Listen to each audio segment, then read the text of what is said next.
Welcome to episode 26 of the Political Mike podcast. The nation has inaugurated its 46th president of the United States, Joseph Robinette Biden, the oldest man to take the office at age 78. He faces multiple crises at once, a raging pandemic, systemic racism that has culminated in national riots, in addition to an era of conspiracies that has manifested itself in the recent riot and siege of the Capitol that took place 2 weeks ago on January the 6th. In addition, Kamala D. Harris has made history, now the first woman in American history to take a national position, alum of Howard University and the junior senator of California. She will now play a major role, not only because of her historic role as the first African-American and first person of Asian descent to take the position of vice president, but also because of the 50-50 Senate that we will now have, and her role as the tiebreaker. In addition, President Biden has issued a slew of executive orders already trying to undo the previous administration's actions, ranging from topics to immigration and specifically, and more importantly, right now, the pandemic that has taken the lives of over 400,000 Americans. Here to help me break it all down is a very dynamic, insightful panel. I'm so excited to have them. So I'm going to go ahead and introduce first Mr. Omari Allen. Omari Allen is a third-year Juris Doctorate candidate at Howard University School of Law. Since attending Howard Law, Omari has focused on developing a career in litigation. Most recently, he worked as a summer legal intern at National Resources Defense Council for their litigation team at the Los Angeles office. Prior to that experience, Omari was a spring associate at the federal appellate and U.S. Supreme Court litigation firm Gupta Wessler in their Washington, D.C. office. In the summer of his first year, Omari worked as a judicial intern for the Honorary Marcia Berzin at the United States Court of Appeals for the Ninth Circuit in San Francisco. He's a senior staff editor for Howard University School of Law's Human and Civil Rights Law Review. In spring of 2017, he received 2 Bachelor's of Arts degrees, one in political science and the other in French, at Pepperdine University. During his tenure at Pepperdine, Omari held several leadership roles and heavily focused on creating more diverse and inclusive spaces on the campus. He, along with 6 other young men, charted the first chapter of a historically Black fraternity at Pepperdine, and he served as the chapter's chartering president. In his sophomore year, Omari also interned at the White House during the Obama administration and later worked for then California Attorney General Kamala Harris for her U.S. Senate campaign in 2016. After graduating college, Omari took a gap year to work as a community organizer in the gun violence prevention movement. In that time, he worked with survivors of gun violence across the country, including many of the students from Marjory Stoneman Douglas High School in Parkland, Florida. Omari also organized a nationwide coalition of young BIPOC student activists. Omari, such a pleasure, such an honor to have you back, to have you for the first time on the Political Mic, sir. I'm so excited to see what you're going to bring to the table at such a dynamic point in American history. Next, we have Cicely Jervis. Cicely is an educator and a recent graduate of the illustrious Oakwood University in Huntsville, Alabama. She's from the greatest city in the world, according to the play Hamilton, New York City. In her free time, she's advocating, creating, and learning about new ways to help her community. Cicely aspires to be a public policymaker and lawyer in the near future. Cicely, so glad to have you. Excited to see what you're going to bring to the table, especially as a history teacher. So we're at a moment of intense history right now, and it's only fitting that we have an educator on the panel tonight. Next, we have back with us Anthony Mitchell. Anthony hails from the home of crawfish boils, jazz music, king cake, and world-famous Cafe Dumont, New Orleans, Louisiana. As a former assistant executive director of the Eastern region of Alpha Phi Alpha Fraternity Incorporated, Anthony oversaw over 200 chapters throughout the East Coast of the United States, South Africa, United Kingdom, Germany, and Asia. Shortly thereafter, Anthony spent time in England, France, Germany, and Amsterdam learning about similarities between these countries' social and political imbalances in relation to the United States. After traveling abroad, working for local government, and now spending time at the nation's capital, Anthony became encouraged to pursue his desire to shape policy to address the inequalities in our country. Currently, he serves as the executive office of Mayor. He serves in the executive office of Mayor Muriel Bowser in Washington, D.C. Previously, he served as a legislative assistant for Congressman David Scott of Georgia's 13th District, where he advised Congressman Scott and enacted policies related to healthcare, education, the judiciary, civil rights, and more. Additionally, Anthony has also firmly served as the Director of Health Policy and Legislative Strategy for the Joint Congressional Staff Task Force on Racial Justice and Reform. He's held many positions. When I met him, he's actually an intern for Senator Bob Casey of Pennsylvania. Anthony, it's always a pleasure to have you back on the Political Mic. Excited to see what your insight is going to also bring to the table, sir. And next we have Jasmine Bonner, who was born and raised in the Gateway to the West, St. Louis, Missouri. Upon graduation from one of two historically Black colleges and universities in Missouri, Harris-Stowe State University, Jasmine moved to Washington, D.C. to pursue a career serving the people of her hometown as a congressional intern for former Congressman William Lacey Clay Jr. After the completion of her internship, Jasmine became the staff assistant for Congressman Gerald Nadler of New York's 10th District, chairman of the House Committee on the Judiciary, who also played a major role in the first impeachment trial of President Donald J. Trump. Currently, Jasmine serves as a special assistant for United States Senator Tammy Duckworth of Illinois. By serving in these two roles over the last 3 years, Jasmine witnessed essential hearings that laid the foundation for the case of the impeachment of President Donald Trump. She also is one of the very few personal staffers to be presented on the Senate floor during the trial of the former president. And as a result, Jasmine had the unique opportunity to see firsthand the entire impeachment process from inception to reality. In addition to her time spent as a staffer in both the House and Senate, she also serves as the vice president for the Senate Black Legislative Staff Caucus, a 2020 to 2021 scholar for the American University Women in Politics We Lead program, and a steadfast advocate for the success of HBCUs, their students, faculty, and staff. Very accomplished resume, very impressive. And with all those credentials, it's not hard to see why she's on the panel tonight. So happy to have you, Jasmine. Thanks for being a part of this. And last, but certainly not least at all, Ms. Camilla Ahmad. Camilla is the former director of campus programs and regional political director for Doug Jones, the former senator of Alabama for U.S. Senate. Camilla Ahmad is a social worker, visual artist, and political activist from San Francisco, California. She's also a graduate of Oakland University, class of 2017. She has a background in social work with field experience in medical social work, human rights advocacy, crisis services, and child welfare. She serves as an elected member of the Alabama Democratic Party's executive board and is currently working as a campaign consultant and pursuing a master's in public administration with a concentration in public policy. Amazing panel. But let's dive into it. Panel, let's get into this right now. President Biden has already been very busy in his first full day in office. And in fact, you can even go back to yesterday. He was actually very busy after he was sworn in. And so when we're looking at the executive orders that we're seeing, we see that he signed an executive order appointing Jeffrey D. Zeitz, who was the Obama administration's National Economic Council head, as the official COVID-19 response coordinator. And all of this is part of his campaign effort to attack this virus more aggressively. We've also seen that he's going to be instituting a mask mandate on federal properties. And of course, we know that a national mask mandate would run into some legal challenges, but we see that something is being done. Just today, Dr. Fauci has taken to the podium, which hasn't been in use for so long, the White House press briefing room. And he expressed that it's so liberating to be able to speak about what the science says about where we are in combating this virus without having to be muzzled because of the political backlash he might receive. So I want to get your thoughts, panelists, on that's just one executive order. Of course, there's another executive order aimed at reversing the Trump immigration policy that was very inhumane towards folks at the southern border, separating children from their parents with no means of reuniting them at all.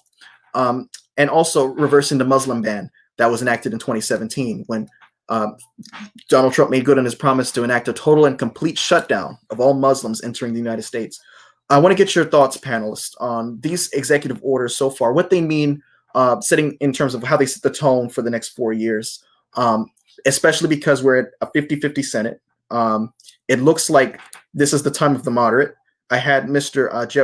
Jeff Greenfield on last week, senior analyst for ABC, CBS, CNN, very insightful political analyst, and he said folks like Joe Manchin, Susan Collins, Murkowski, those are going to be the power players in these 2 years. I want to get your thoughts on how these executive orders set the tone.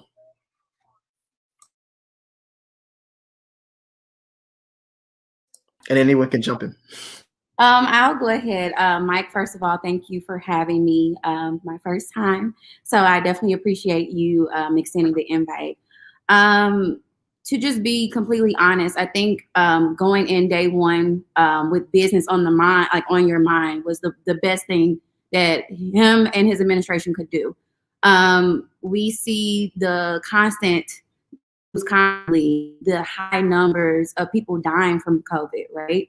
And states need help. One of the things that they talked about constantly on CNN yesterday and today was how how the Biden administration entered into office and found no type of blueprint or plan for how the rollout of the vaccination was. So essentially, they just gave states vaccines without any blueprints, without any type of plans to direct them on how to do that. So them coming in with that on their mind was like the best thing that they could do to get the country, healing from this horrible crisis. And hopefully they can even give some of these states with the higher numbers some guidance on how they could be doing more testing, right? We live here in DC, and they're doing testing everywhere in DC, and it's free, right? I recently went home last year, around in November, and I literally had to go to an urgent care and present insurance to get tested for COVID, which for a lot of people, they don't have insurance. So what do you do for those brown people that don't have insurance, that are, on the worst end of this virus and this pandemic?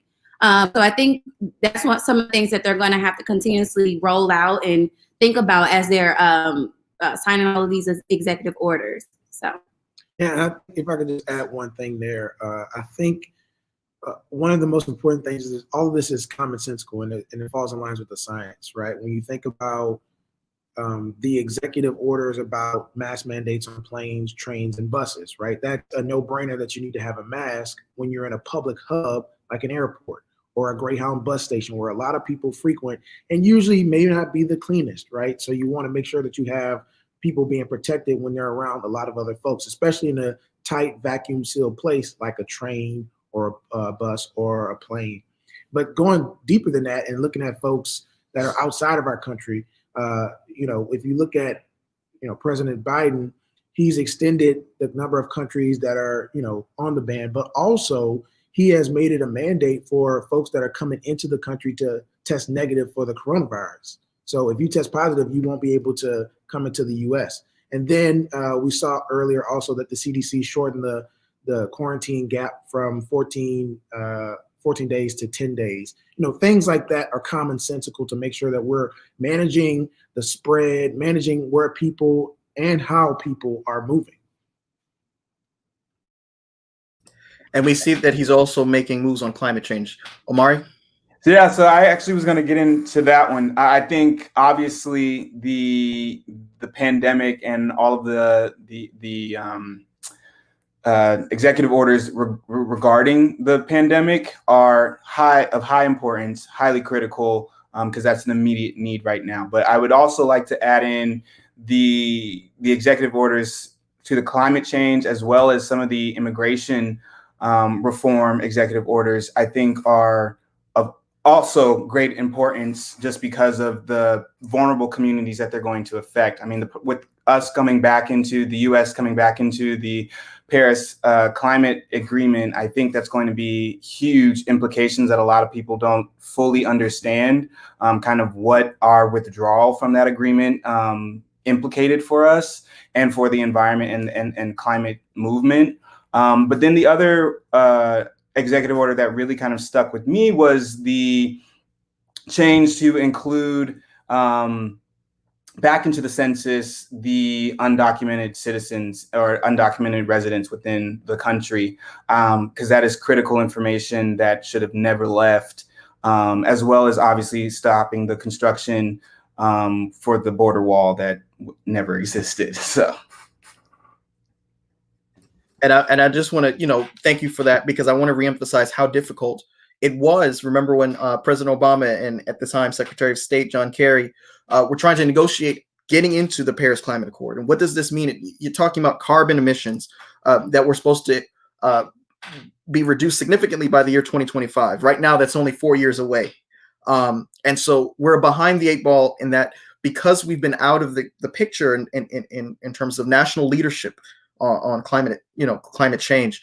I'm wondering if the goalposts be moved a little bit more, being that we were out of the game for a little bit. But in addition to that, the Deferred Action for Childhood Arrivals program was bolstered.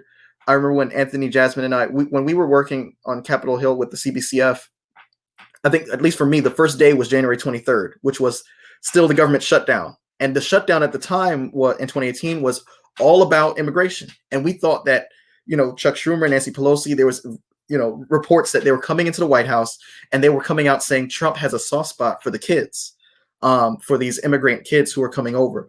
Now, of course, we have not seen any concrete anything, legislation. In fact, we've saw the opposite. We've seen inhumane policies from the Trump administration. But in terms of low-hanging fruit, in terms of, what to get done for these next 2 years, because I'm hearing from both the left and the right. I'm hearing from the left, we need to go in there with a FDR 1933 style. Let's get as much as we can done in these next 2 years. And I'm hearing on the right, slow down. We want to get, on initiatives that we can agree with first. Let's talk about maybe gun control a little bit. Let's talk about immigration. Let's not get too crazy here. I'm wondering if these executive actions strike more of a liberal chord than a moderate chord, in your opinion.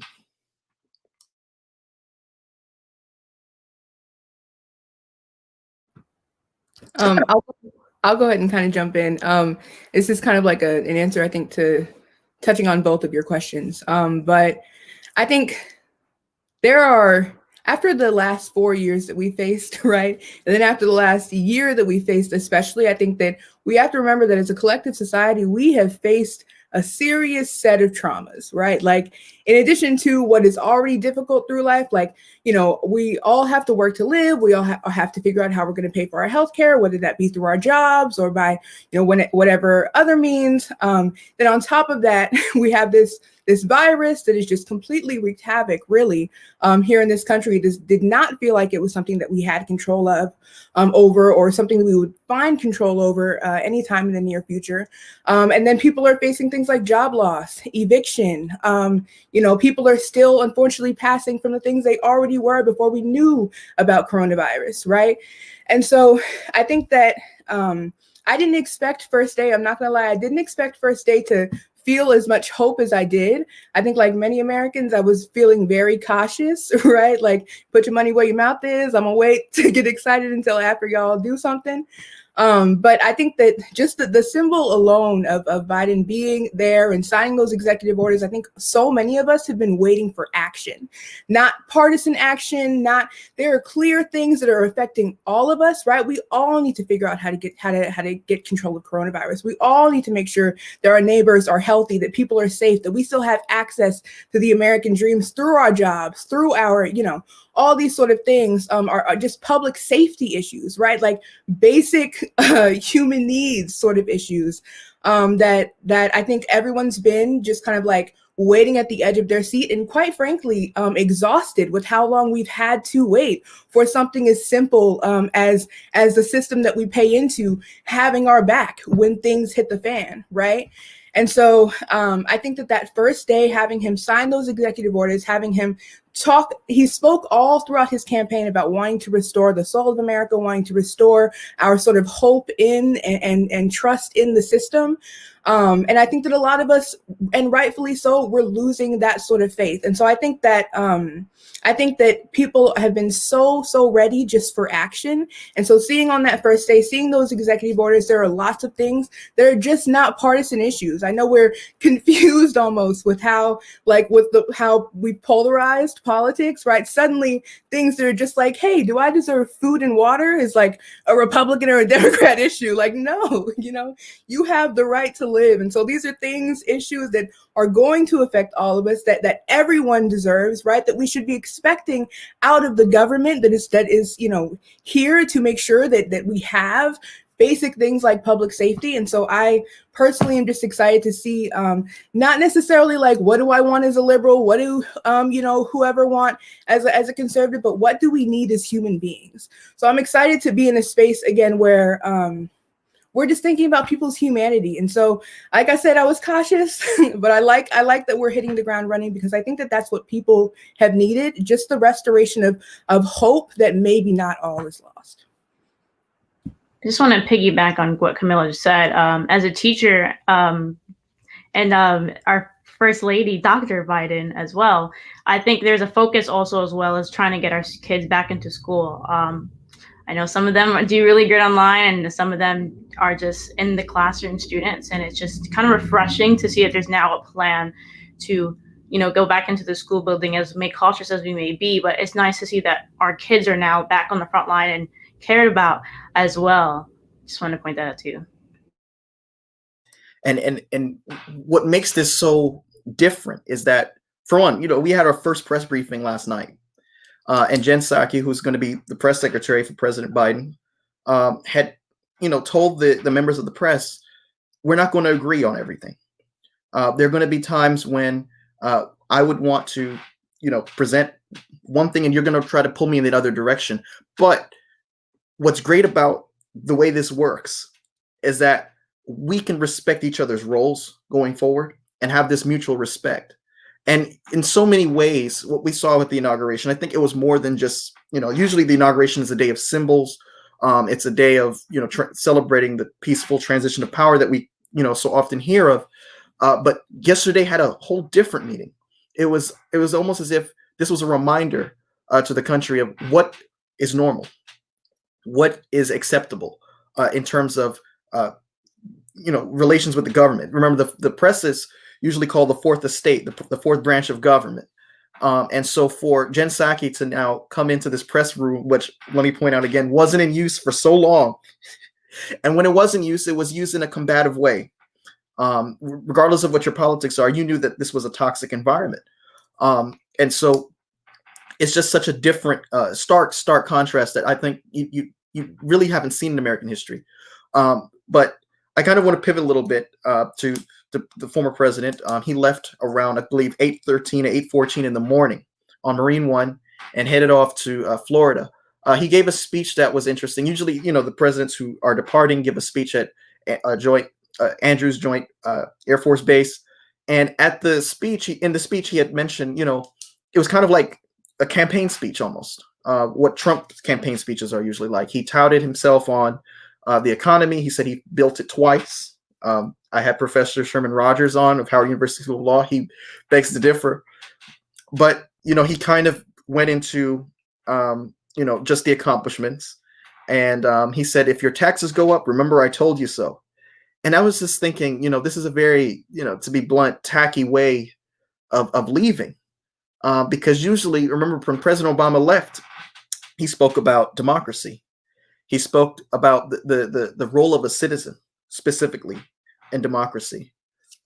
President Bush acknowledged that, his friends and his enemies may not always, seem to have his best interests at heart all the time, especially his enemies. But he stayed true to who he was, and he can go back to Texas proud of remaining the same George W. Bush he came in 2001. So I think there was another missed opportunity. I don't think, and I said this before on this platform, I don't think he's going to be president again, specifically because Mitch McConnell looks like he's going to be, more likely than not, voting for conviction. Why else would he acknowledge the fact that he's waiting to hear the evidence? You remember, this was a stark contrast from the first time, the first impeachment. And Jasmine, you were, in the front row. You know that this was a very different Mitch McConnell. And I think that the thing is, the Democrats now have control, right? A very slim control, but they have control. And so the Republicans now have this new liberty. At least they're moderate ones. John Thune of South Dakota, Mitch McConnell, Murkowski, Susan Collins. The Republicans that were pulling their hair out for these past 4 years have an opportunity to now put Trump away for good without them getting much of the blame for it because the Senate is not in their control anymore. I'm wondering if you feel the same way. Anyone can jump in.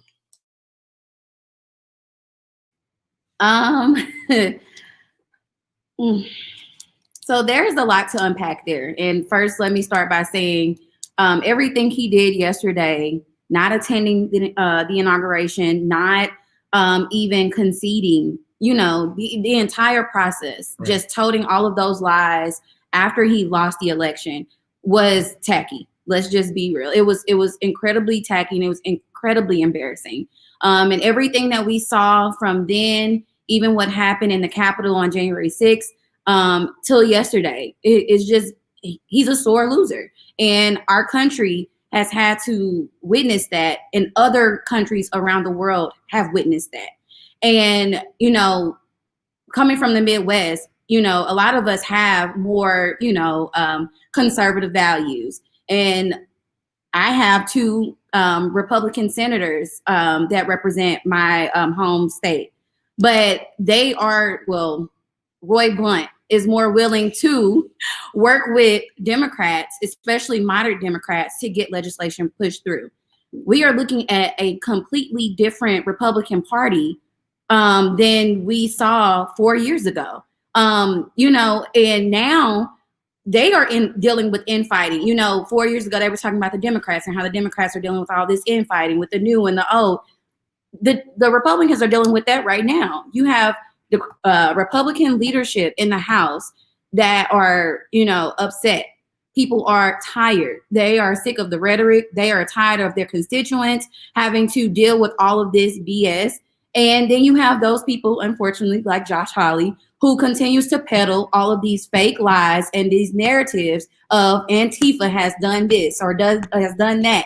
And it's, for me, I felt more hopeful yesterday than I have my entire 3 years being here in DC. We were at the insight of everything when we first got here. And it was an incredibly dark time to be on the Hill when we came as interns. Fast forward 3 years now, I remember sitting on the floor during impeachment, crying when every Republican senator stood up and said they did not find him guilty of anything. Crying. I was devastated, right? And now you have members that are willing to come up and say, what we lived through on January 6th is enough for us to say he cannot run for office anymore. I mean, regardless of Twitter waiting to now to silence him, that could have been done a long time ago.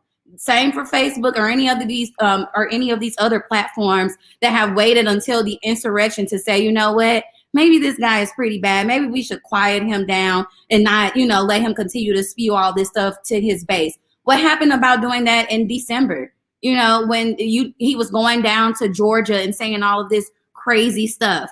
And people in Georgia were like, what? We don't have time for all of that. Even the Republicans, we ain't got time for all that. Go find your business. We're going to go ahead and let the Democrats do what they need to do because their party needs some restructuring at this point. And I just want to put a quick plug in because remember, we need 2/3 of the senators in order to convict Donald Trump, which means that you need 17 Republicans to join with the 50 Democrats in order for this to happen. And the question is, do you have enough? You do have the Ted Cruzes, you do have the Josh Hawleys, you have Lindsey Graham. Lindsey Graham took to cable news and said Biden should step up and tell Chuck Schumer, now the majority leader, to back off on this stuff. And Lindsey Graham is now challenging Biden to take the high ground, as he's saying. We need unity, they're saying. We need unity, and that requires us to avoid convicting the former president. He's no longer in office. It doesn't make sense to go forward with an impeachment process. It's never been done before, they say. In addition to that, I want to plug in, these are facts from the Pew Research Center, nonpartisan, no political skew one way or the other. It says that 68% of the public does not want Trump to remain a major political figure in the future. 68%. The flip side of that is that 64% of voters express a positive view or opinion of President Biden's conduct since he won the November election. But Donald Trump left the White House with the lowest job approval of his presidency, 29%, and increasingly negative ratings. Remember, Donald Trump is the first one-term president to leave office, losing the Senate, losing the House since Herbert Hoover, 1932, when Franklin Roosevelt won the first time. That was not a good year for Republicans. And, you know, the fact that it's been so long since something like this has happened.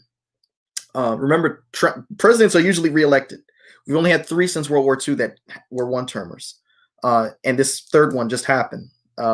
So this is very significant. And the fear or the fear that this will be so divisive that the country will just be split more seems to not be on the side of the Republicans, according to the data. I mean, if you have 68% agreeing on something in these very polarized times, I think that's saying something. I think someone else is going to jump in.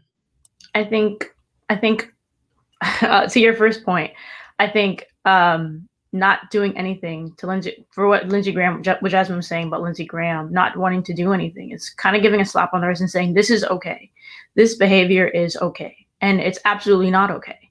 Regardless of how upset you are or angry you are, the way we do it here in America is you go to the polls. And I think especially as a teacher, a 7th grade teacher coming in and saying, that's not acceptable. I have to tell my kids that, and they know that. I teach Black and brown students. They know that that's not okay. And if it was them, something else would be different. And I think that we are the writers of history, and we have to choose, are we going to allow and let everyone, the world was watching, are we going to allow this behavior to go untouched? Is everyone going to get away with it? What does that say about democracy? What does that say about America? What does it say about our standards? And then also going to back and saying to our children, the next generations coming up, that if you do something wrong, storm the Capitol building, that's okay. And that is not okay. So it's not even about President Trump. It's not about, it is about what he did say, and it's about leadership and what a leader says and what they can do with their words. But it also it deals with, we cannot just allow something like so severe like this just go untouched. If you do something, and you have to pay the consequences for what you do. And it's just that. And to your point, Cicely, Claire McCaskill, who's now MSNBC contributor, she was the former senator of Missouri, used to have Josh Hawley's seat. She said, so if you don't convict him, if you don't impeach him, what you're saying is that in the waning days of your presidency, any future president down the road, you can do whatever and not face any consequences. And I thought that was really deep, because if you have another Trump, say someone who's more ideological, because Trump, regardless of how you feel, he was not an ideologue. He wasn't like Ted Cruz. He was not someone who was a conviction politician. But if you do have someone who's calculating, who thinks 10 steps ahead, who's smooth on television and says all the right things to win over the base, are you saying that kind of character can get away with that and more if they are a lame duck or sitting duck, or even if Trump was reelected, there's no other political consequence, because he has no more elections to run. Are you saying that we should just leave this alone? I mean, the consequences, the repercussions of this are deeper than what we're being led on to believe they are. And I'm going to say this because a lot of people are saying, people had good faith when they voted for Trump. People had good faith. And my thing is, and Omari, good faith is a term of art we hear all the time, whether it be in commercial law, contracts. And with good faith, you need both parties to have some kind of sincere intent and understanding to come to a mutual agreement. But what you have here is a situation where you saw this. This was not coming out of the sky. You had him coming down the escalator, already alienating a huge demographic, calling them rapists, murderers. Some of them he thinks are good people. A total and complete shutdown of Muslims. He insulted John McCain, bullied a Gold Star family. Charlottesville happened. very fine people on both sides, he called them. Then you want to add to just recent months, Proud Boys, stand back and stand by. My thing is, like, what did you think was going to happen after all of that? None of those things had a check on them. We talked about it. People wrung their hands in the media. But after a while, that bubbled down, and we moved on to the next thing. And so my thing is, how can you have good faith, honestly, looking at that and saying, I'm going to bypass all of that because I benefit economically. He's more in my economic interest. So I don't care if those folks who are affected by this are affected. My interests are protected. So therefore, I'm going to, how do you reconcile that? But any other thoughts? I'm sorting through this, like Jasmine said, this is so loaded. So I'm like sorting through. But I was actually watching MSNBC yesterday, and I think that it's important even for us to be critical of kind of both sides in the way that we're IDing who the enemy is, right? Because on one of the shows they were talking about the folks who had done the Capitol riot, and they referred to them as the white supremacists, as if like, we got them. They actually were all there on that day. Like, those are them. That's the enemy. We've identified them as that group. There's only like maybe 300 we counted. Once we get them, like, we're actually good. Like, racism is over. We've solved it. And so I was like super critical of that, because I was like, like we have to also make sure that we're not making the mistake of course, that is obviously something that no one should have done. We should have had the security. It's a horrible act to commit, but it's not just that group, right? We have your whites, your local white supremacists are also the people who are in your police force, right? They're the people who are also at your job. They're your neighbors. Some of them are your representatives. Some of them just got out of the White House as a president of the United States. And so we have to be very careful in the way that we're IDing it. And accountability is going to be so important here. Like, we definitely can't just absolve Trump of whatever. And I'm also looking at folks like Mitch and whoever else who thinks that they can just suddenly take a back seat to all the havoc that they've wreaked, right? Now you want to separate yourself. No, get back in there. We talking to you too. Like, you guys, like, what do you think this is? Like, it has been years of nonsense. You know what I'm saying? And also, I am just so fascinated to see what the future of the GOP will be, because this is like no other. I was talking to one of my friends, and she was like, did Bush ever have like flags? I'm like, girl, no. Like, nobody was doing this. Nobody was like, yeah, my Bush flags on my truck. Like, no, people had American flags. So we're also dealing with this just complete shift where people are no longer patriots. They are Trump supporters, and that is scary, right? And we even got to see Trump turn on publications like Fox News, because you remember, CNN, MSNBC, they were the fake news folks, right? Really, whoever was disagreeing with him was who the fake news was. But then when you see the GOP, right, they're clearly seeing Trump is not going to be the president again. So they've been backing him this whole time, but they remember that their actual loyalty is to the Republican Party, right? Not to Trump. And so now that Trump is no longer in office, we also have to deal with that. We also had a slew of folks at every level. It didn't even matter, like Senate to city council, running on the platform of, I will support Trump. City council, I'm like, are you going to fix the roads or not? Like, what are you talking about right now? Like, literally, what are you saying to me? And so we have folks who are in office right now, right? I just finished working for a race in Alabama. The person who won that Senate seat ran on the platform of, I will support Trump. What do they do when Trump is no longer in office? Is that allegiance still there? So these are questions that we have to ask, because we're still dealing with the problem, because most of these folks are still here, right? Trump was not a lone wolf in his efforts. He could not have done it alone. It was the support of other representatives. It was the support of Mitch McConnell. It was the support of the GOP, of news media, and of a very large following of people that we want so badly to ID as someone who's like way off back, living in the woods. No, they live right next to you. In fact, they probably own a company that you go to and buy things from often. So we're dealing with multiple layers here that we are going to have to attack if we want to have not just a system that works for a couple of people, but that a system that is really working for everybody, we're going to have to really tackle this, because I feel that we are really almost infected, right, with this, and removing one thing may be a part of the problem, great, but there is so much more. Like you said, Michael, it's so much deeper, and we have got to hold people accountable, because if we do not, we are setting a huge precedent for how we are allowed to function in the future.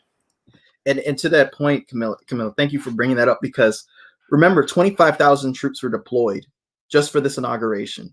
And then there were reports saying that there are, I think, a dozen people within the ranks of people who are supposed to be safeguarding the Capitol, safeguarding the dignitaries, who could have been compromised because of text messages that the FBI found.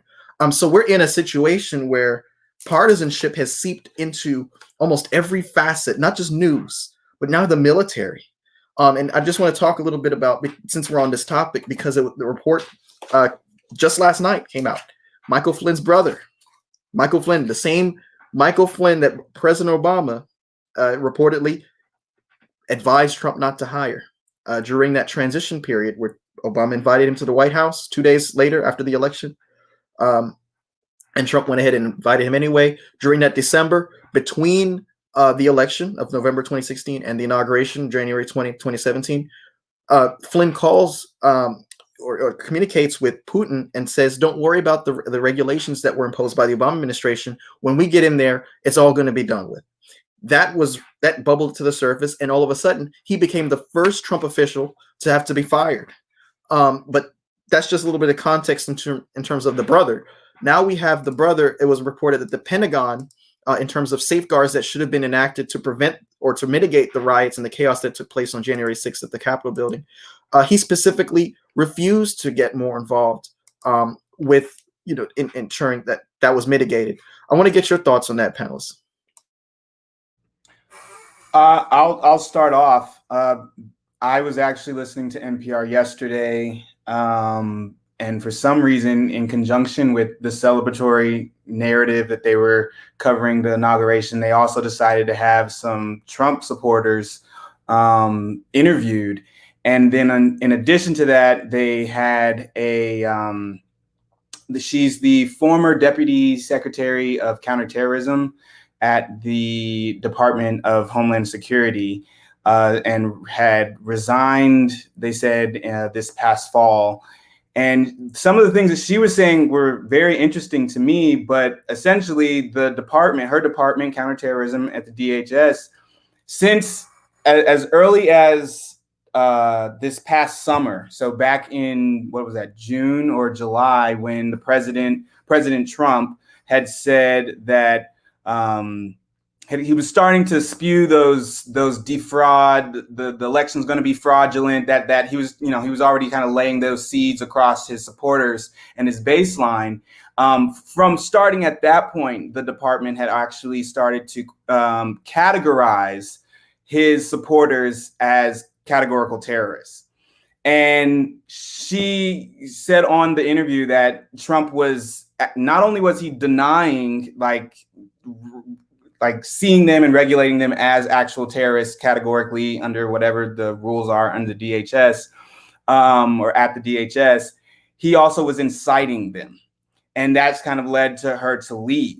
But what's interesting to me is that that's someone who was in the department that works on counterterrorism. I mean, terrorist groups that most of us would think of like Al-Qaeda and ISIS and, far across our Atlantic Ocean and Pacific Ocean, right? But these are people in the office saying that there are Americans who the president benefits from that are operating in a way that categorically makes them terrorists. So it's beyond just the stop calling them protesters, they're terrorists, tweets that we see, in Black Twitter and whatnot. This is actually in the government saying, no, these are actual terrorists, and nothing happened. And I'm very interested to see what comes out more in the days and the months coming, because from what it seemed like, there is a clear air amongst the Trump supporters and his base that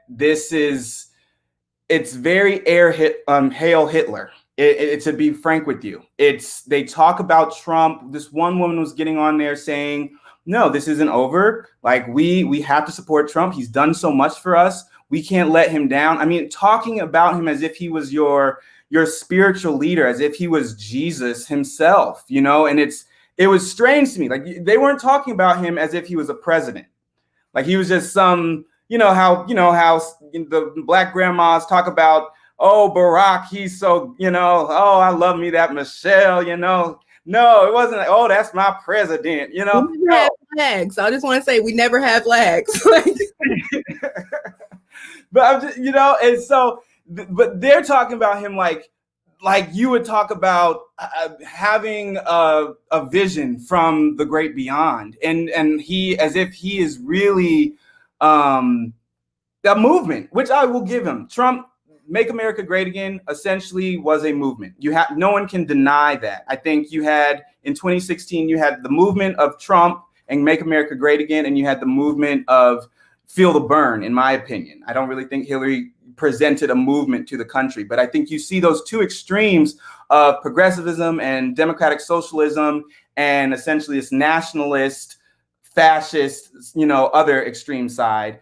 And I think that's the real true when we talk about polarization that's happening in America. That's what we're dealing with here. Not this moderate America that's trying to hold everything together, that kind of essentially won in 2020. I think moderate politics won in 2020.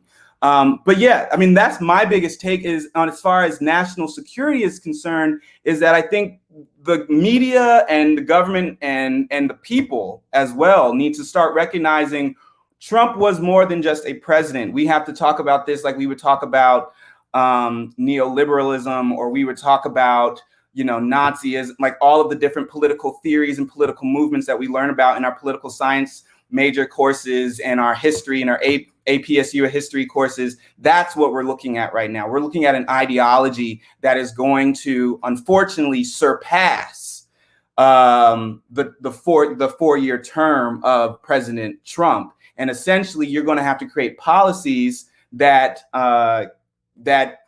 mitigate, not only mitigate, but seek to eliminate that ideology. And I don't think that's been presented to us yet. Uniting America is not how you counter terrorism. That's just not how it works.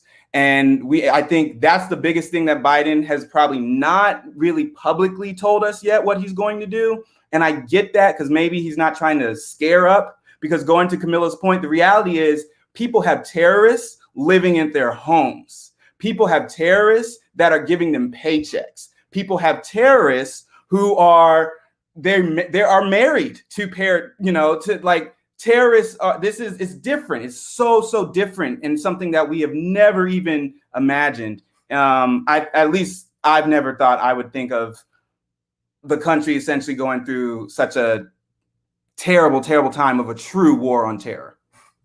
And, you know, there's a lot, you know, that you said in that segment, Amari. And I think, you know, before I pivot back to Charles Flynn, Michael Flynn's brother, you know, there was an individual who specializes in psychology and political science. And he was guest appearing on MSNBC. And he said, you know, when we're looking at the Trump campaign, we have to understand that in this era now, you know, with Trump, people have, you know, folks who are not religious, people who don't have their identity in their church or in a, you know, community group, found it in a political movement, not a party, but a political movement with this Trump. And so, to your point, Camilla, I was saying the exact same thing you're saying. You know, you never had flags. I mean, you know, you have campaign memorabilia, all kinds of, you know, things to commemorate a presidential candidate, but you don't have it so intense like you had it for these past 4 years. And I know we're spending a lot of time about the former president, but I think it's important and necessary, because we have to understand what we just came out of and what we almost got back 4 more years of. Because what we saw was that there was a group of people who came together. And when we're talking about QAnon, we're talking about the dark corners of the internet. There are people, according to this gentleman, who won't necessarily act out on these beliefs, but there's always going to be that one person that does. And what we saw on the 6th of January was a culmination of all those one people that would be in their respective groups, and they came together, and this bold thing that came into fruition. And I always say, the presidency of Donald Trump was an experiment, and I think it was an experiment that was not a successful one for many obvious reasons. People get on the bravado, they get on the personality, and it's so easy to wrap it up in a little bow and say, well, that was this man's doing, but this man wouldn't have had legitimacy if it wasn't for the secret ballot box, where people who were not going to be as overt as he was can go in there and secretly make their voice heard, and enable this man who would do the dirty work for them. But I want to pivot back to General Flynn real quick. His brother told the Washington Post that he was present for the January 6th meeting, at which the Pentagon pushed back against the idea of deploying National Guard troops to protect Congress from rampaging Donald Trump supporters. Flynn asserted that he was only there briefly in the meeting, and he had to leave because he thought then Army Secretary Ryan McCarthy was about to take action. His quote is, "I believe the decision was imminent from the secretary, and I needed to be in my office to assist in executing the decision," he told the paper. Now, this is a complete 180, because remember, the Army reported beforehand that Michael Flynn's brother, General Flynn, Charles Flynn did not have a role to play in the stalling of the deployment of troops. But now we see a complete reversal of that. And I think that's very significant, because Professor Fred Cook, who was on the program about 2 weeks ago, had said there was an intentional move. Remember, the Homeland Security was not communicating with the Department of Transportation. You had a situation where things were so in a position to purposely get out of control. and so this really fits into that narrative he explained 2 weeks ago. I want to get your thoughts on what happened, and in light of the fact that the inauguration had to be so fortified, it almost looked like a police state.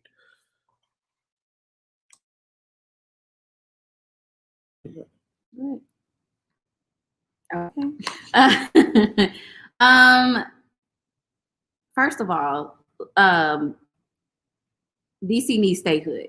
Okay, there's no way the mayor has to continuously go up the chain of command for something as simple as asking for assistance from the National Guard, when there is a serious threat, a credible threat.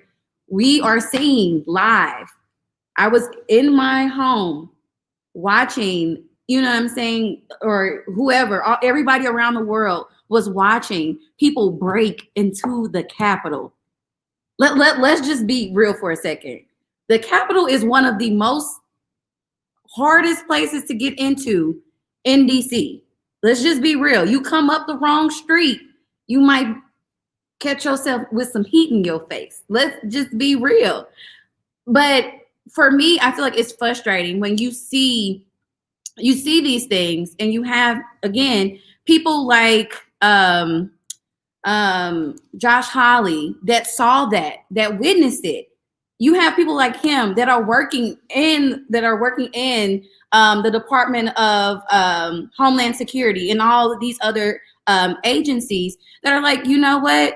Trump said, don't do anything or don't move. You just don't sit by and stand by and not let anything happen. It'll be fine. When in reality, people were getting killed inside. Like, I still don't think people are understanding. People died in the Capitol. And even to take a step back to what you were talking about earlier with the terrorists, during Charlottesville, these people were categorized as terrorists, domestic terrorists, right?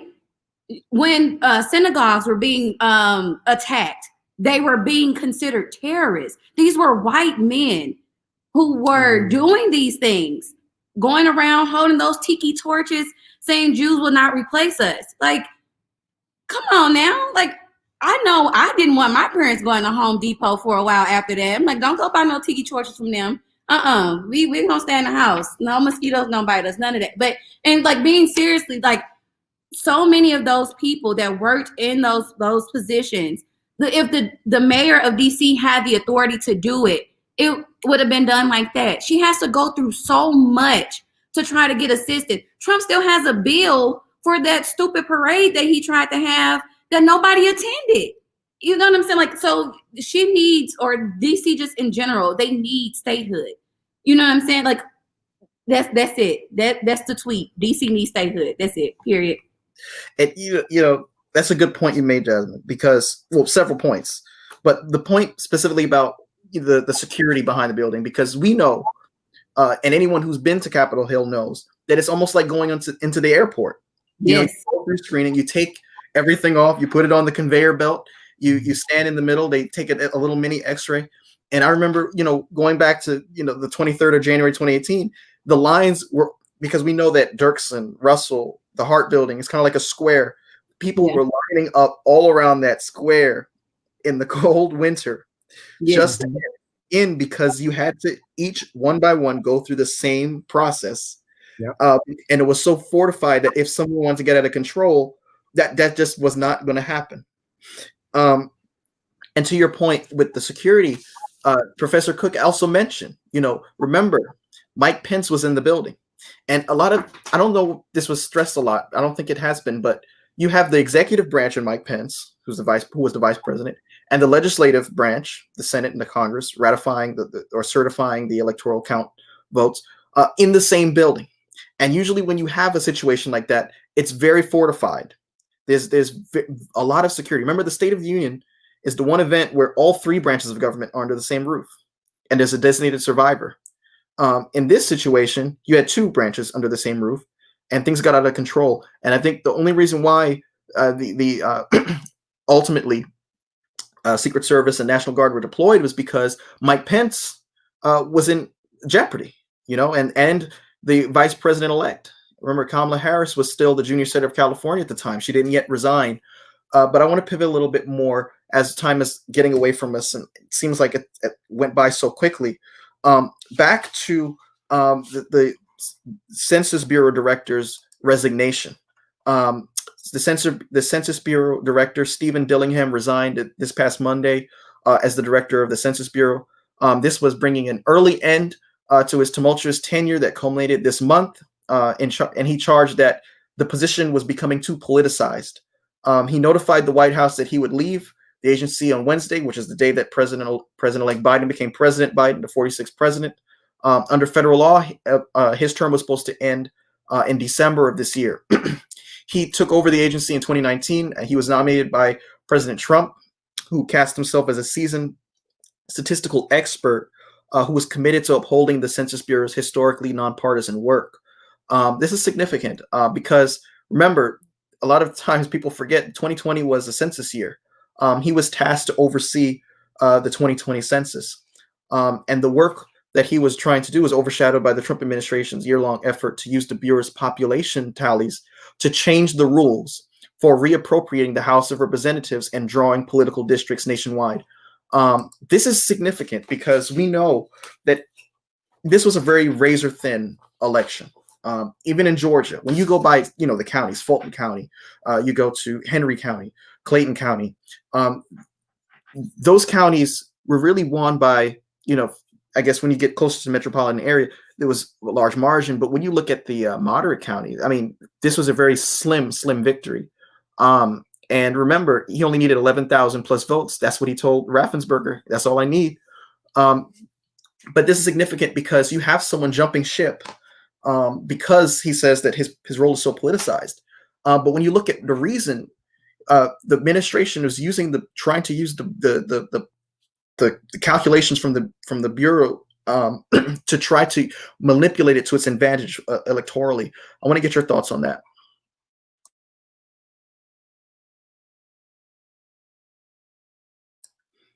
Don't all jump in at once.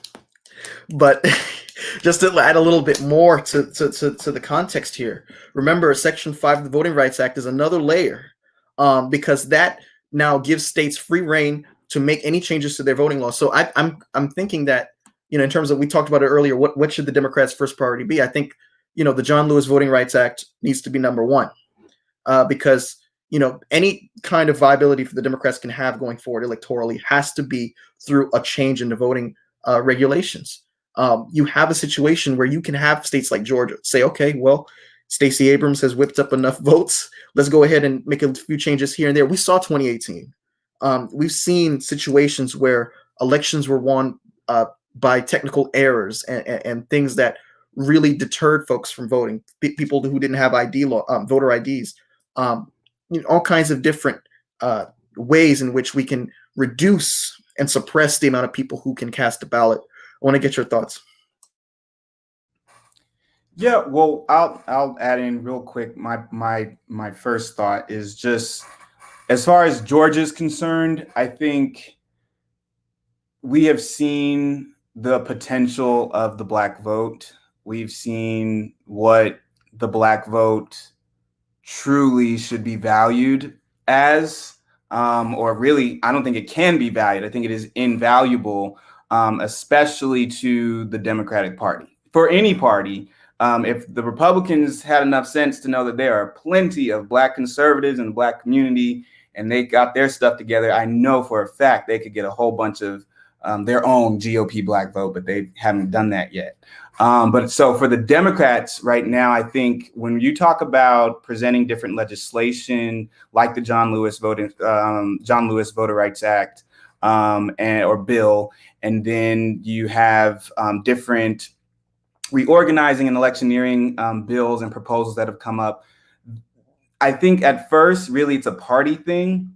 I'm interested to see what the new chair and vice chair will do now that they're in their positions, and especially Mayor of Atlanta, Keisha Lance Bottom, who is obviously a daughter of Atlanta and a daughter of Georgia, who I think can be able to bring a really good perspective on what it's like to have a successful model of creating a good voter organizing strategy in Southern red states.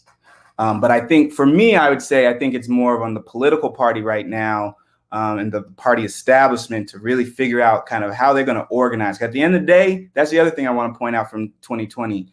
Organizing wins. Organizing, community organizing. Obviously, I'm a former community organizer, so I'm biased, but it works, and we saw that in 2020. So we can pass all these bills, but it's the organizers that get people to understand what the bills are doing, why they're important. It's the organizers who get the people out there to vote on the candidates and the measures and the reordinances and all those other types of things.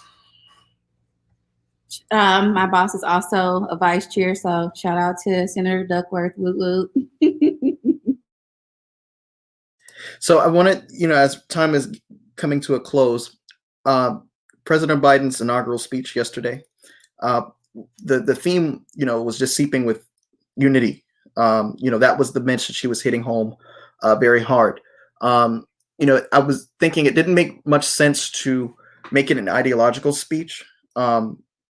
Because that would have probably been tone deaf. This was a very narrowly fought election, and the historian Jonathan Meacham said, "Very close elections create consequential presidencies." And when he said that, I thought about 1960. I thought about Jack Kennedy and Richard Nixon. That was a very close election, so much so that the irregularities in the election that were boiling down to records of folks who were deceased being on voter rolls. And also, the work of mob bosses in Chicago. Nixon had an opportunity to challenge that. And he said, for the good of the country, I'm not going to do that. I'm going to let the president-elect continue to be the president-elect. I'm going to get behind him. I'm going to show up to the inauguration. I'm going to go forward. Remember, Kennedy faced the Cuban Missile Crisis. His assassination really opened the door for the civil rights movement to take flight, because that was political capital given to Lyndon Johnson to whip up votes for a lot of these pieces of legislation that otherwise would not have been passed. I think about elections like 2000, Al Gore, George W. Bush. Remember, just within a year of the inauguration of George W. Bush, September 11th happened, and all of a sudden we're in Operation Freedom. Troops being deployed in Iraq.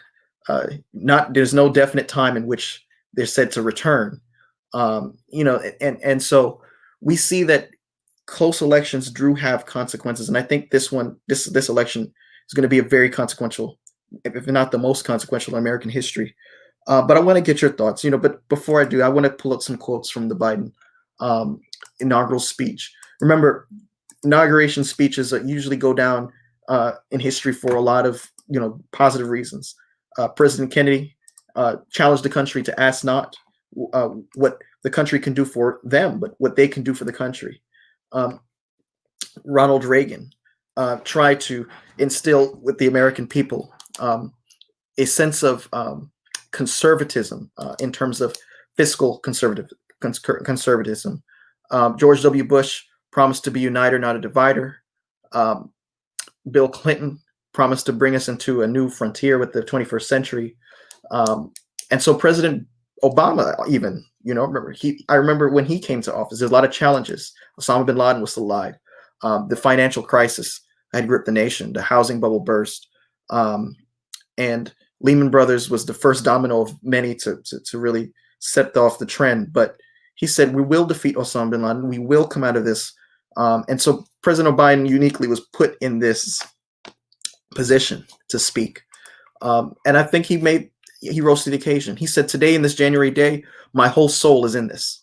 Bringing America together, uniting our people, uniting our nation. And I ask every American to join me in this cause. He said, the American story depends not in any one of us, not on some of us, but on all of us, on we, the people who seek a more perfect union. And this is a great nation. We are good people. And over the centuries, through storm and strife and peace and in war, we've come so far, but we have so far to go. If I can get your thoughts, panelists, on the inauguration speech, do you think he struck the right chord? Do you think he should have actually been more heavy on the policies? What are your thoughts? I think that we are in a time where people want answers and they want action, like Camilla said earlier. But also we need to begin to heal as a country, right? And the first step of that healing comes from acknowledging that we have a severe problem. And I think that he struck the right tone with this inauguration speech, being that he didn't try to do the flowery language, or he didn't try to cover up the inequalities with policy recommendations. He said, this is what's going on.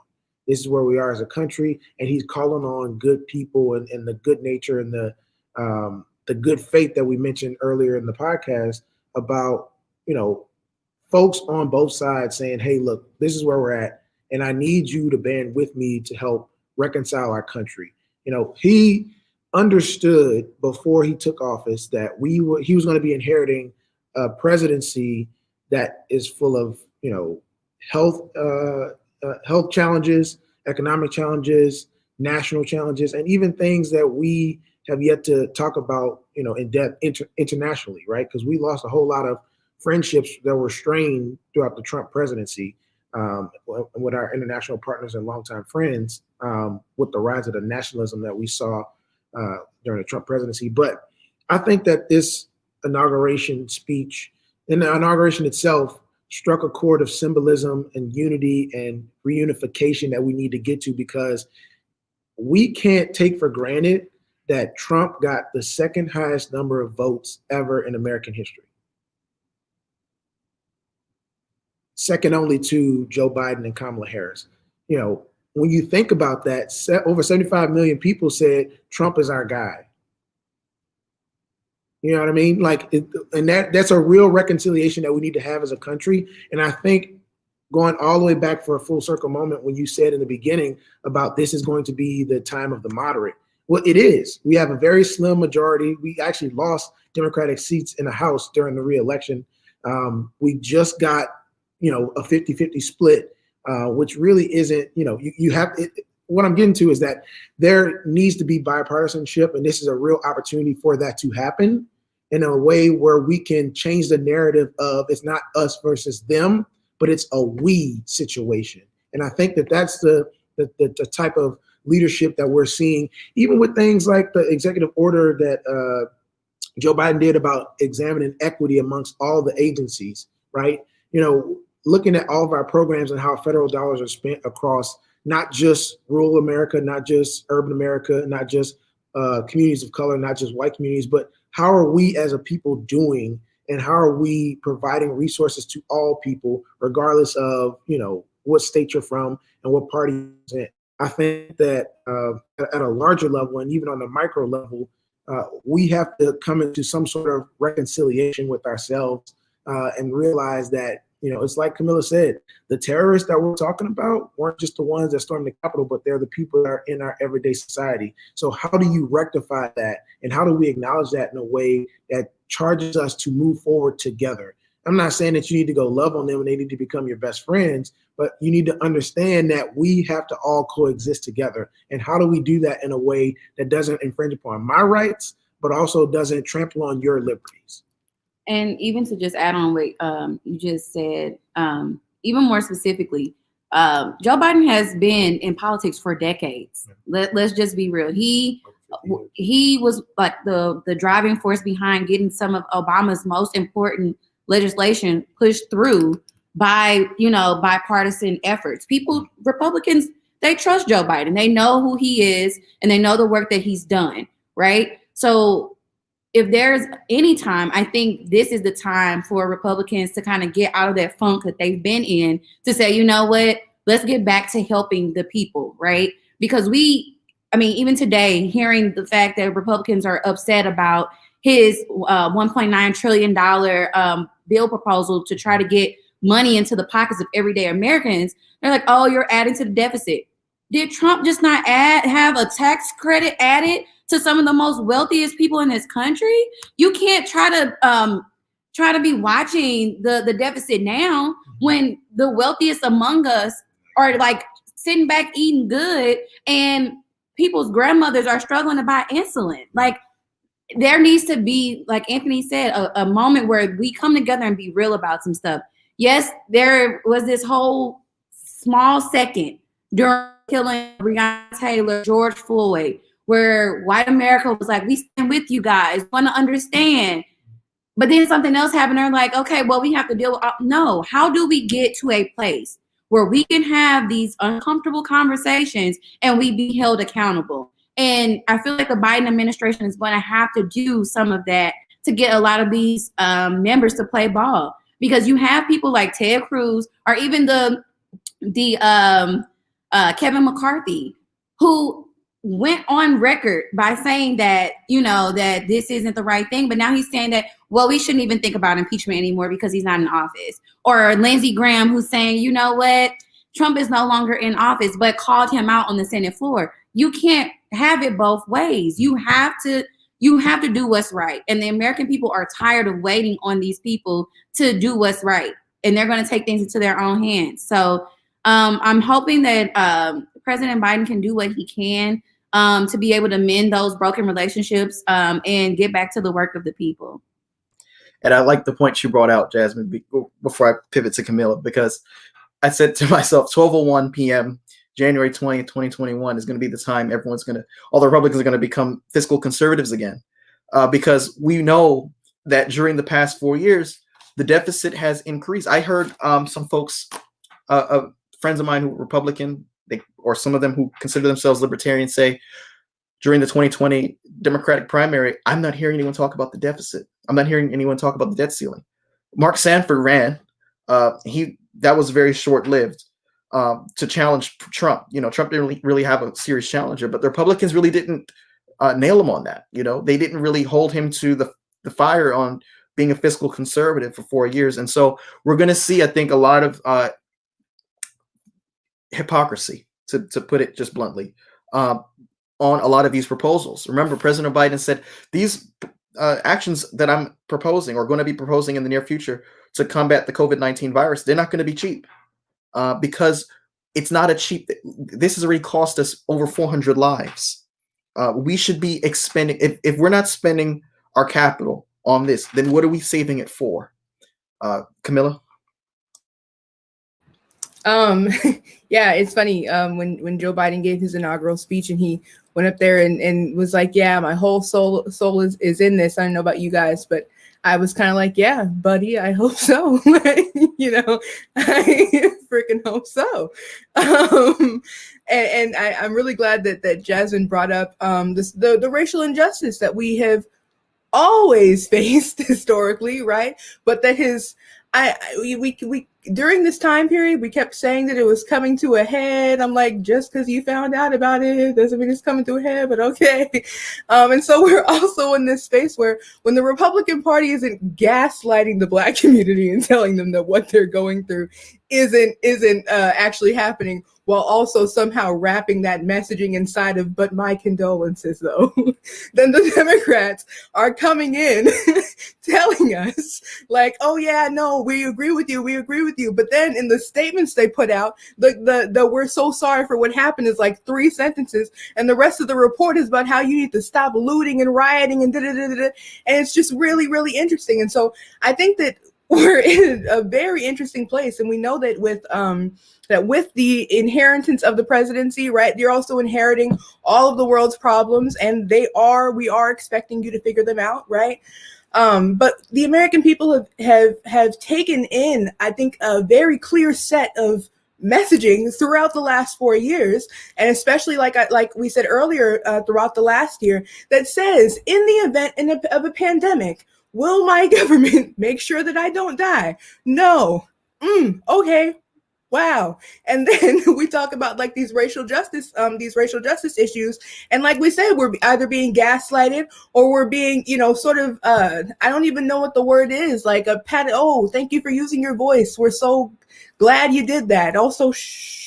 Also keep it peaceful, just like your guy said. MLK, remember? Yeah. So I feel like they have a very, very, unique sort of set of tasks on their hands that say that we're going to have to do better, because there is no sweeping this under the rug. There is no pretending that we didn't experience whatever we did in the last 4 years, last year. And for many people, I think that we have to acknowledge also the huge privilege it is to be able to say on Inauguration Day, whew, we did it, folks. As if there aren't so many people who are still either homeless, facing eviction, still trying to figure out how they're going to feed their kids, still have the anxiety of knowing that they have to go into work and they have, a pre-existing condition or whatever it is, figuring out childcare. You guys know, like we said earlier, my background is social work. There are parents who have to still go to work, whose kids have to be home, and social workers will take them. We have this system that is so set on punishing the poor, right? That there are so many people who did not get to experience that same, heavy burden lifted off of my shoulders that so many privileged people have. And so we also have that, right? Real American people, no matter party lines, no matter personal ideology, who are suffering, right? And so, yeah, I did love the speech, but I think I think it was Anthony who had said, like, people are waiting for action. Like, yeah, I'm really glad. Like, this is a great speech, Joseph, but like, rent is due in 10 days. Like, thank you so much for the hope. Now let's get to it, buddy, because people are really suffering. So I feel like we have a lot in our hands, and we would be absolutely it would be very unfortunate for us to think that this has ended. We have made it. We have figured it out, because we have real work to do. Thank you for that. And to that point, my landlord called me just before this podcast to say my rent is due. But I want to go ahead and put a plug in because I thought the speech was practical. I think that, a lot of times, we look at inauguration speeches and we think about what the one-liner would be. What would future generations think of when they think of that presidential inaugural address? But I think this one it had to be about how we're going to get things done, because we know that after the ceremonies, after the formalities, after the symbolism, Mitch McConnell is still going to remain Mitch McConnell. We know that Lindsey Graham is going to remain Lindsey Graham. We know that the obstruction that we saw for 8 years will return, right? So I think in a sense, it allowed the public to be on notice that, hey, my number one priority is reaching across the aisle, and you're going to see me doing that in a very active public way. I thought that was a smart move on Biden's part, because now it's them on defense now when you think about it, because he's already in the public view within the first 24 hours of his presidency, signing executive orders, rolling up his sleeves, getting to action, talking about COVID, having Anthony Fauci on the press secretary's podium, speaking to the public. Remember the last time we even had Fauci in that room, I think people were still walking around outside without masks because the public wasn't really appreciating the depth of how serious this pandemic was. But I want to, as we're coming to a close, this is a book I've been reading, Promise Me Dad, written by Joe Biden, came out in 2017. And in the final chapter, page 241, he's talking about how he was exploring candidacy in 2016. He was wavering between whether he should, whether he shouldn't. He was listening to his close friends and confidants, family members. Page 241, he says Bill Bradley. Remember, Bill Bradley gave Al Gore a run for his money in 2000. Bill Bradley called again when I got back from California. This was my time, he insisted. He told me about a woman he'd overheard at a coffee shop saying, I ought to run. Joe Biden ought to run. And I do not want to see him attacked. She had said to a friend, he has been through so much. Joe, sometimes demand meets the moment. My old colleague told me, tragedy has bonded you to the public, and you can build on that. Joe, this is your moment. You'll take the entire country with you if you stand up. He told me he wasn't trying to pressure me, that I should take my time and be sure I was ready for this. It wasn't too late, he said. If that woman in the coffee shop was right, you're a special case. He said, I knew it was going to be an uphill race against Hillary Clinton. I thought I could win. It had to have been very tough for her to make the decision to run because she knew her detractors would come after her, and they did. Her numbers in the face of relentless attacks by Republicans and critical press coverage were declining. Bernie Sanders was polling 11 points ahead of her in New Hampshire, and it closed to a tie in Iowa. He goes on to talk about, the AFL-CIO holding off their endorsement because they're waiting for him to jump in the race, and the firefighters union. But it really goes to show you how Joe Biden really calculates things 360-degree angle before he jumps into anything. And I think with this, the quote, I think someone brought it up. He also reiterated in this book. He said, no one should run for the presidency unless their whole soul is into this. And I think he emphasized that in the inauguration speech. And I think, people are going to be, I think, positively surprised at the aggressive approach he's going to take to the presidency. Remember, a huge part of the job is restoring the institutions, restoring the norms. But I want to close off by getting your takes on what your favorite part of the inauguration ceremony was. Anyone can start. I'm just going to say Michelle Obama. That's it. Okay, I'm gone. Peace. I would say I was showing my students in class. I think the Kamala. I've been pronouncing her name so many times. Kamala, seeing her get sworn in, to be able to. I was young when I witnessed President Obama, but be able to see that again and to know and to show Black and Brown students that could be you. And then even going further than that, my students changing their names on Zoom to President-elect, whatever. And to see them witness that firsthand was so beautiful, brought tears to my eyes, but I did not shed one in front of my kids.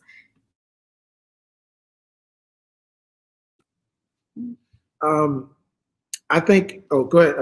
I see you talking, but you muted. Okay. I think there were so many beautiful moments there. Kamala, Amanda Boyd, she did a fantastic job. But I think for me, for moving forward, the moment that I think was one of the most consequential was when Pence actually showed up to the inauguration. And it was a little bit like he had started to stand up on his own, but also he understood it was more than just that one moment, and that the transfer of power was more consequential than his. I mean, he clearly did not, want to be there, but like he understood that his duty to the role and to the country was more consequential than him leaving on Marine One and then going to a campaign rally at Andrews Air Force Base and then going to Florida. But, I think that was for the country and for, top level Republicans, who kind of was in his camp. He kind of brought them to like, okay, this is something we can get back to being normal again. My favorite part was not Michelle. It was Michelle and all of the beautiful fashions. They were serving up everything they were supposed to. But honestly, as a Black woman, of course, my favorite part, and as an HBCU graduate, had to be Kamala Harris taking her oath of office from Thurgood Marshall's Bible. So many people have continuously talked down about the HBCU education and how HBCUs don't prepare you for the real world. And I feel like constantly over the last several years, we have seen that HBCUs prepare you for everything that the real world has to offer. Law school, whether you're going to a HBCU school, whatever it looks like, HBCUs get the job done. They prepare you for any type of adversity there is, whether you're dealing with social workers, whatever that is, HBCUs are getting you prepared to get the job done. And for me as a Black woman and as a woman of Alpha Kappa Alpha Sorority Incorporated, my heart was so full to witness that moment. I thought back to me sitting on the Senate floor and thinking about how so many people are having to live under terror under President Trump. And now we are having this fresh start and you can breathe again. Like, even to what Mike was saying about Biden being calculated, that wasn't even about Biden. That was God's timing. God said, you know what? I don't want you to run right now. I have other plans for you. I have things that this country needs to go through right now in order for them to be able to appreciate you when you run. You know what I'm saying? And for you to be able to bring a Black woman with you to make change in this country. So that's what I appreciated, and that's what I took from it. And I was just in awe all yesterday about just what we're getting ready to see and what little Black and brown girls and boys are going to be able to tell their children about, or what our grandparents are even able to see right now. In their lifetime, they were able to see a Black president and now a Black woman as vice president. The same grandparents that were out here marching to be able to vote, the same grandparents that were out here seeing their siblings get lynched, or, you know, friends go through whatever they went through, or seeing the things that happened in Emmett Till. These are the people that are seeing everything that they worked hard for come into fruition. So that was my favorite part. I'm going to say one more thing and then I'm going to shut up. The most powerful woman ever in our history of our country is a Black woman, and I'm going to leave it alone.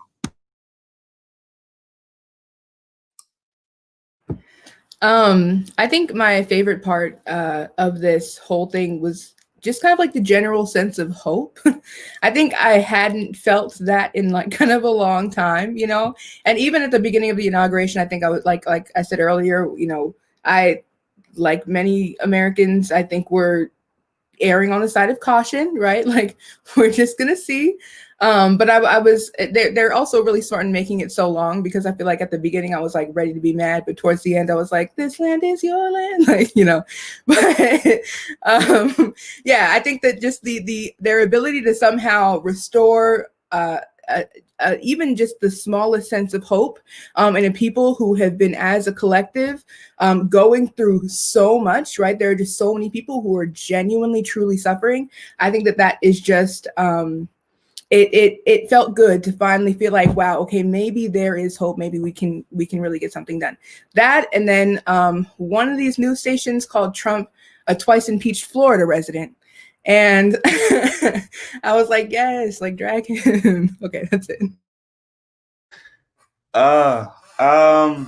Yeah, I think it's really hard to say one moment from yesterday. I too would probably say the general sense of hope, but I would add the reality of peace and the representation, the visualization of what a democracy looks like, what true diversity, what true community looks like. When Amanda Gorman got on that stage and she said the line that basically referenced a little black, skinny black girl who was the descendant of a slave, now able to imagine herself as the president of the United States while speaking and reciting for one. That line alone to me was, I mean, I got emotional, because to think about just how diverse that state is. I mean, to think of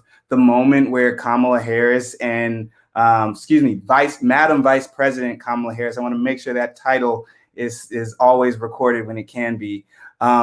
Fist pumps, former President Obama. That to me was like, whoa, like what? Like that's just huge. And then to see Mina Harris's husband in the Dior's, and then you got Biden over here in his, I'm not Biden, Bernie in his mittens. It's just like and I will give it to you, even having turtleneck Mitch McConnell in the corner with Ted Cruz looking over with them, you know, that to me is America. I as a child, I used to struggle with the idea of, especially growing up around a lot of white people, I used to struggle with the idea of saying, I could never relate to that patriotism, you know, especially back in the Bush era. You know, they, like we said earlier, they didn't have flags or whatnot, but 9/11 brought a lot out for specifically some white Americans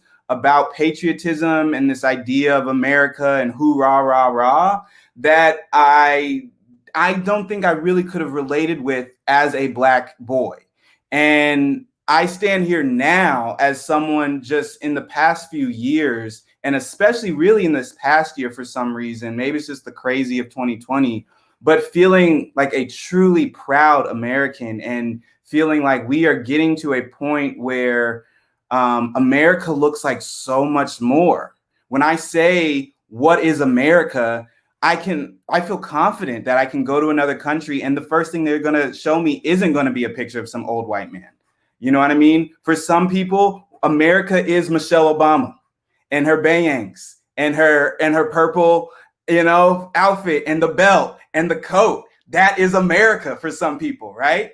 For some people in other countries, when they say, what is America? It's Jennifer Lopez singing in her all white and busting out in, Let's Get Loud. Like, it's amazing to hear and see that America starts to look to me like the people that actually built America. And I want to just go ahead and share my favorite moment of the inauguration. It wasn't during the day. It was actually during the concert. And that was when former presidents Bush and Clinton and Obama each spoke about the continuity of government, because it was more than just symbolic. There were a lot of symbols, important ones that we all discussed. But I think in that, it was tangible. We never really saw President Trump invite the former presidents over to the Oval Office to give him advice. There was no reports of him calling former President Obama on how to deal with North Korea or how to deal with Russia or how to, deal with the economic crisis that we're currently facing. There was no photo with the 45th president and the former presidents. But what this showed me was that there's going to be a tangible change, and that President Biden faces multiple challenges. So did President Obama. President Clinton came in during the time of recession. President Bush experienced war on terror. The housing bubble crashed at the end of his tenure. The economic crisis. Remember, during the early years of his presidency, the Enron scandal happened. So I have hope that he's now going to be leaning on the advice and the wisdom of former chief executives who have faced serious challenges, and it's going to be emulated in the policies and the executive actions that he's going to take in the next 4 years. Thank you all for joining the Political Mic. This was an amazing 26th episode. We're currently in the 21st day of the 21st year of the 21st century. And there's so much to look forward to at this moment. While there are folks who are saying that there needs to be unity, Senator Rand Paul, for instance, is warning that 1/3 of Republicans could actually leave the party if GOP senators back impeachment. You also have, on the flip side, the fact that people are scared to convict someone who's actually giving pardons to folks like Michael Flynn, who's proven himself time and time again to be someone unworthy of such an honor. You also have him, in his last day, giving over 100 pardons. But you have hope in that there could be tangible, concrete solutions around gun control. Remember, that was the one thing President Obama said was his failure during his 8 years, the failure to get gun control passed in the wake of Sandy Hook Elementary shooting. I think the fact that he designated Biden as the head of the gun control task force that he assembled gives me hope that now President Biden will make that at the top of his agenda. Reuniting with the World Health Organization, during this pandemic when over 400,000 of our fellow citizens have died. So many folks, it's hard not to know someone who has it, or know someone or have someone who's been affected by this in some way, shape, or form. I think we have so much to be hopeful for in the next 4 years, but we have to stay engaged. It doesn't end with the election. It doesn't end with the inauguration. It doesn't end with a symbolic concert. It's an ongoing struggle. And President Obama had made this this mention. Politics is not a spectator sport. It requires all hands on deck. So now, we are going to hold the new president accountable. We are going to hold the new administration accountable. We're going to stay informed. We're going to refrain from sketchy news sources that are designed to sow doubt in the political process and create more friction between those who are on the other side of the aisle. All of that is part of being a responsible citizen. But I want to thank each of you. This was an amazing edition of the Political Mic. I'm looking forward to having each of you back on if you're willing, if you're able. Very dynamic, very engaging group of individuals, and very accomplished. With that being said, thank you all so much again. And that concludes the 26th edition of the Political Mic.